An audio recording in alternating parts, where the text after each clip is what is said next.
I just need to remind y'all again, everyone who is ginger, who has red hair, those are black people. All gingers are black people. If they have red hair, they are black. You see a white man with red hair, that's a black man. You see a white woman with red hair, that's a black woman. Gingers are black. All gingers. All right, listen up, white folk. Now that gingers have finally been claimed and are able to take their rightful place with our black brothers and sisters, we gotta set some ground rules for the rest of you male-looking ass people. First up, you cannot use the G word anymore, okay? That term is reserved for us, and also all black people now have the G word pass. We are part of the BIPOC community, okay? We are POHC, people of hair color. Number 2, if you use SPF 50 or higher, that is cultural appropriation. And no, we are not all Irish, okay? That is a stereotype. And to tack on to that, leprechaun is also a slur too. Number 3, no, you cannot ask us if the curtain matches the drapes, okay? We are not here to be fetishized, we are not here for your amusement. We will also no longer be standing for the media portrayals of gingers, particularly ginger women, as being hypersexual vixen temptresses. Dolly Parton, you get a pass for Jolene. Everyone else, no.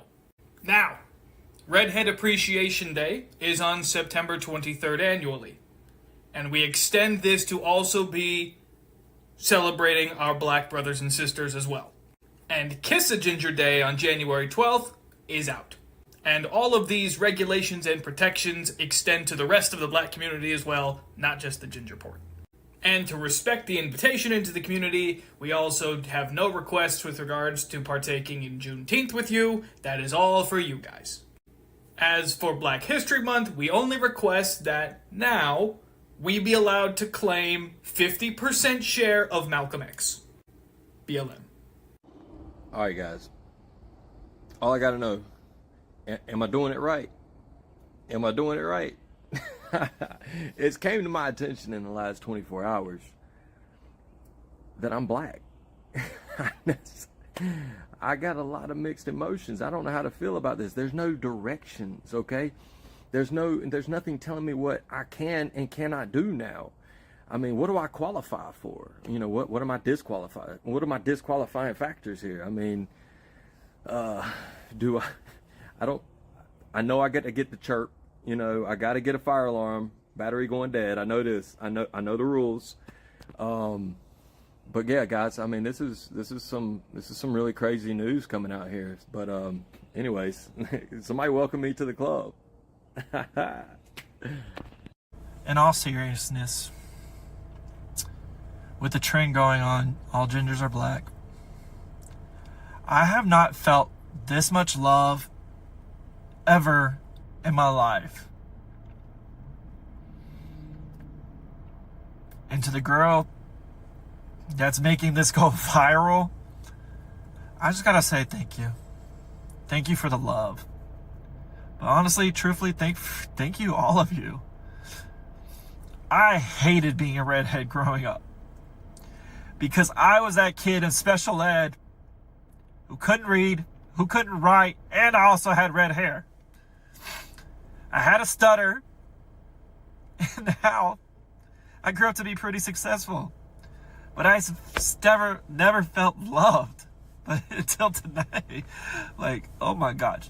So, to the girl who made this go super viral, if you're ever in Dallas, Texas, let's go to dinner. You name it, I'll pay for it and I'll take you. My mother's coming too. So thank you all. I love you. Like I seriously, I am mind blown by this, like no other. Thank you. All right, as a ginger, I'm going to chime in on this thing about whether or not gingers are black. And I can tell you specifically, this ginger for damn sure has black in him. As a matter of fact, it originates from Congolese and Angolan from about 3,000 years ago. I traced the genealogy for myself and my family based on these genetic apps. And at first I was like, Ain't no way. But then again, I started talking to some of my family where I grew up, and it all makes sense. And there are black people in my family. Genetically, black people in my family. It all makes sense.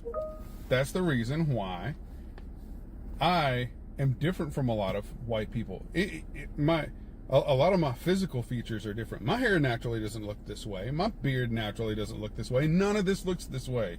The amount of work that I have to put into my hair to get it to straighten out, like naturally, like I straightened it today. Naturally, it's already wanting to curl back up. It is hell that I play with this hair.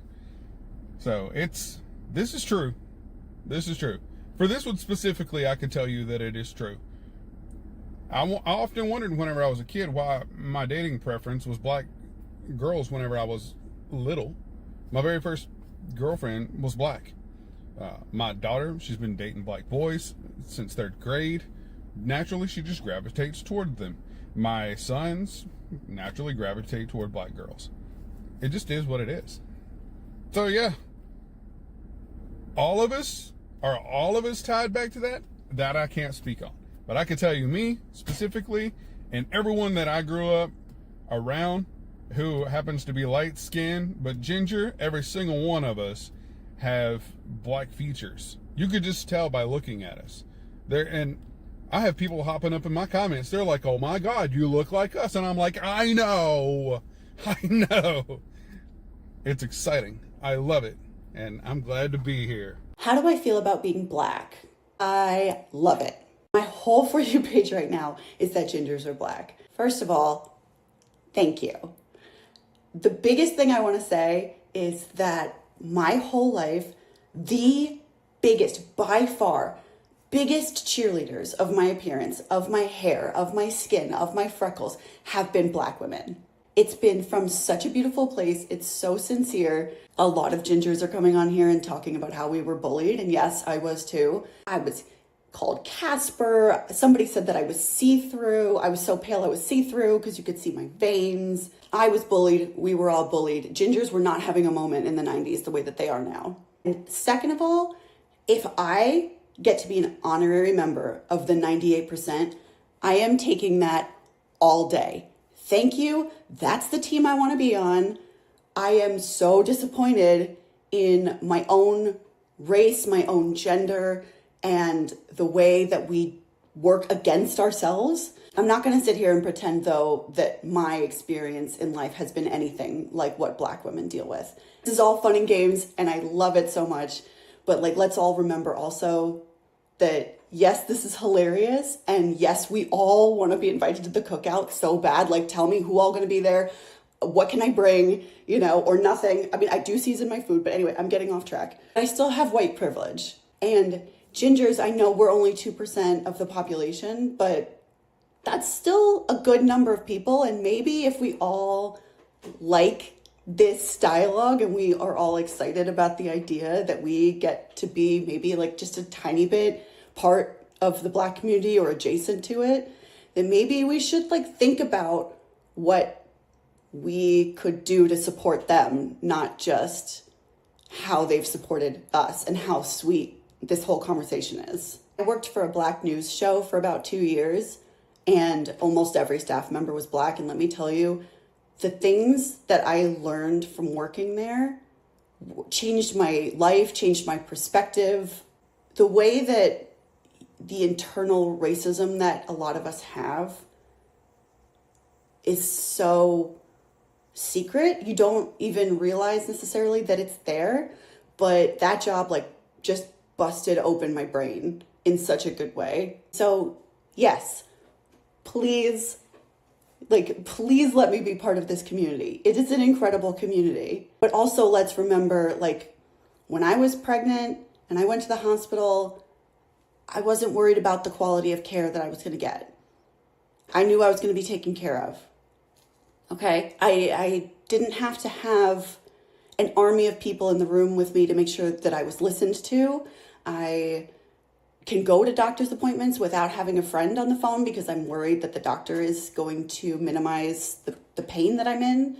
I can drive a car and get pulled over without fearing for my life. The list goes on and on. So what I think this is a really awesome and fun conversation. I think also it is a good time to just remember the reality of the situation as well. If we want the fun part of it, and if we want to be part of the conversation in a playful way, then I think we also need to be part of it in a serious way. Since we are acknowledging that gingers are black, I want to go down this road, but I want to go through the Bible, because the Bible has a story in the book of Genesis. And I believe that we all have come from Adam, and I believe that the earth was filled through Noah and his sons after the flood. I believe that. But in the book of Genesis, there was a story where Abraham's son Isaac was married to his wife Rebekah. Rebekah had a set of twins, Jacob and Esau. Now, it does not tell us what complexion Jacob was, but it was descriptive about Esau. So we know that Esau was different from Jacob. Esau had red. He had the appearance of being red and hairy. Now, when I look at ginger people, they are red and hairy, but that's just my perception on it. I could be wrong, but when I read the scriptures in the text, that's what my mind says. But here in most recent history, more recent, there was a interracial couple, black and white, black woman, white male. They had a set of twins, right? Had a set of twins. One appeared to be of African American, full African American, while the other appeared to be ginger. Look at the photo. Now that we are here seeing this, this could be the key to break down all racial divide. This could be the key to cause us to open up and return back to faith, believing in God, believing that we all came from Adam and Eve, destroying the division that has been throughout all the people, or what has just been here the last 400 or 500 years. Because I don't believe that people were racially divided centuries ago.